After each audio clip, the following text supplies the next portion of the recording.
Operation Toofan ഒരു കൊടുങ്കാറ്റ് പോലെ കേരളത്തിൽ ആഞ്ഞടിക്കുകയാണ്. ഇന്നലെ ഏറ്റവും വലിയൊരു ക്യാച്ച് ഉണ്ടായി. ഏതാണ്ട് 18 കോടി രൂപ വില വരുന്ന ഹൈബ്രിഡ് ഗഞ്ച ഇന്നലെ പോലീസ് പിടികൂടുകയുണ്ടായി. ഈ ചെയ്തയാള് പെരുമ്പാവൂർ ACP താമസിക്കുന്ന ഫ്ളാറ്റിൽ അടുത്താണ് താമസം. ആ ഫ്ളാറ്റിന് നിരയിലാണ്, ഒരു ഫ്ളാറ്റിനാണ് താമസം. അപ്പോൾ എത്ര കുശാഗ്ര ബുദ്ധിയോടുകൂടിയാണ് ഇവർ പ്രവർത്തിക്കുന്നത് എന്നുള്ളതാണ് നമ്മൾ കാണേണ്ട ഒരു കാര്യം. അതുപോലെ കാസർഗോഡ് ഒരു ഫാക്ടറിയിൽ നിന്ന് മിഠായി നിർമ്മിക്കുന്നു. വലിയ തോതിലാണ് നിർമ്മിക്കുന്നത്.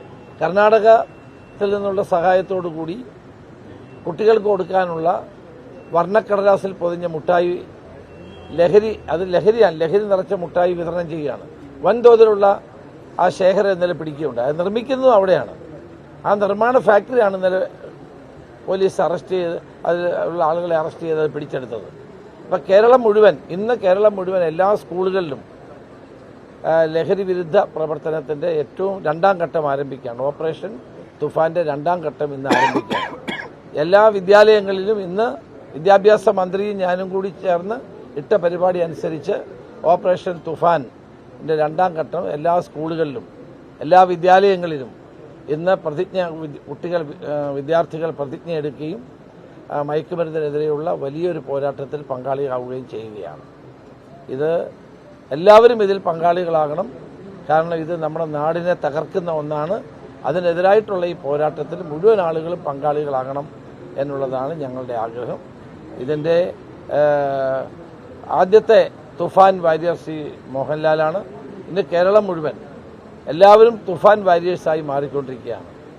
സ്കൂൾ വിദ്യാർത്ഥികൾ, അതുപോലെ സ്റ്റുഡൻറ് പോലീസ് കേഡറ്റുകൾ, NCC എല്ലാവരും ഈ തുഫാൻ വാരിയേഴ്സായി മാറിക്കൊണ്ടിരിക്കുകയാണ്.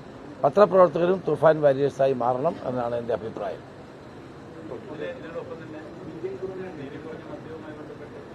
അല്ല, അത്തരം കാര്യങ്ങളൊക്കെ UDF തീരുമാനിക്കും. എന്ത് വേണം ഫർദറായിട്ട് ചെയ്യേണ്ട കാര്യങ്ങളൊക്കെ UDF തീരുമാനിക്കും. അല്ല ഇല്ല അത് ബഡ്ജറ്റിനകത്ത് അത് ഉൾപ്പെടുത്തിയിരുന്നേ ഉള്ളൂ. മറ്റു കാര്യങ്ങളൊക്കെ നമ്മൾ UDFൽ കൂടി തീരുമാനിക്കും. മദ്യനയം ഉൾപ്പെടെയുള്ളത് തീരുമാനിക്കും.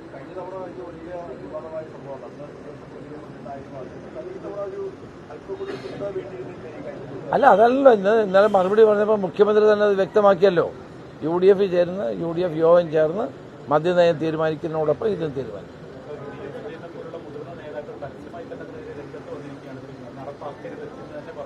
അല്ല, അത് UDF കൂടി തീരുമാനിക്കും. അതാണ് UDF ആണല്ലോ തീരുമാനിക്കേണ്ട. UDF ഗവൺമെന്റിനെ സംബന്ധിച്ചിടത്തോളം നയങ്ങൾ തീരുമാനിക്കേണ്ടത് UDF ആണ്. UDFൽ അക്കാര്യം ചർച്ച ചെയ്ത് തീരുമാനിക്കും.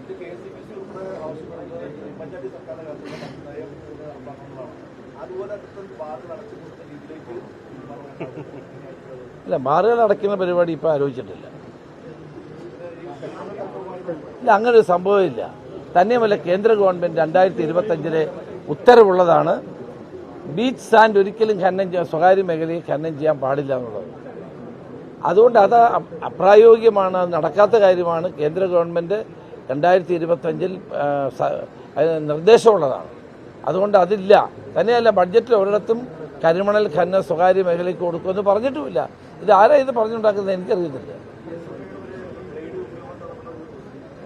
ആ ബ്ലേഡ് ആര് കൊണ്ടുവന്നാന്ന് ഞങ്ങൾ അന്വേഷിക്കുന്നുണ്ട്. ഏതായാലും പോലീസുകാരുടെ കയ്യിൽ ലാത്തിയിരിക്കുമ്പോൾ ബ്ലേഡ് കൂടെ കൊണ്ടുവരാൻ പറ്റില്ലല്ലോ. ഈ ബ്ലേഡ് ആരാണ് കൊണ്ടുവന്നത് ഞങ്ങൾ കണ്ടെത്തും. അതിന് നിർദ്ദേശം കൊടുത്തിട്ടുണ്ട്. ആര് കൊണ്ടുവന്നാലും അത് ഞങ്ങൾ പിടിക്കുകയും ചെയ്യും. ആരാണ് ബ്ലേഡ് കൊണ്ടിരുന്നത്? സമരത്തിന് വരുന്ന ആളുകൾ എന്തിനാണ് ഈ ബ്ലേഡ് കൊണ്ടിരുന്നത്? എനിക്ക് മനസ്സിലാവാത്ത കാര്യമാണ്. പോലീസിനേതായാലും അവരുടെ കയ്യിൽ ലാത്തും തോക്കും ഒക്കെ ഉണ്ടല്ലോ, പിന്നെ അതിന് അവർ ബ്ലേഡ് കൊണ്ടിരുന്നത്. അപ്പോൾ അത് വളരെ തെറ്റായൊരു സമര രീതിയാണ്. അത് അംഗീകരിക്കാൻ പറ്റില്ല. ഞങ്ങളുമൊക്കെ വിദ്യാർത്ഥി രംഗത്തൂടെ കടന്നു വന്നാൽ ഞങ്ങളൊരു ബ്ലേഡും കൊണ്ടുവന്നിട്ടില്ല സമരത്തിന് പോകുമ്പോൾ. അല്ല, പിന്നെ ആരാ ബ്ലേഡ് കൊണ്ടുവന്നത്? പോലീസാണോ? പോലീസിന് ബ്ലേഡിന് ആവശ്യമില്ലെന്നേ. ലാത്തിയും തോക്കും ഒക്കെ ഉണ്ടല്ലോ കയ്യിൽ. അത് ശരിയല്ല, അത് അംഗീകരിക്കില്ല കേട്ടോ. അത് സമരമാർഗമല്ല. ആ സമരമാർഗത്തെ അംഗീകരിക്കില്ല. നൂറുകണക്കിന് ബ്ലേഡ് കൊണ്ടുവന്നിട്ട് പോലീസുകാരെ വരയുകയും പോലീസുകാരെ ആക്രമിക്കുകയും ചെയ്യുന്ന നടപടി ഒരു കാരണവശാലും അംഗീകരിക്കുന്നില്ല.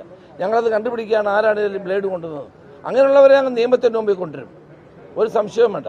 ഇതൊരു പുതിയ രീതിയാണല്ലോ കാണുന്നത്. ബ്ലേഡും കൊണ്ട് വന്ന് സമരം ചെയ്യുക, എന്നിട്ട് പോലീസുകാരെ ബ്ലേഡ് കൊണ്ട് വരയ്ക്കുക. അവരും മനുഷ്യരല്ലേ?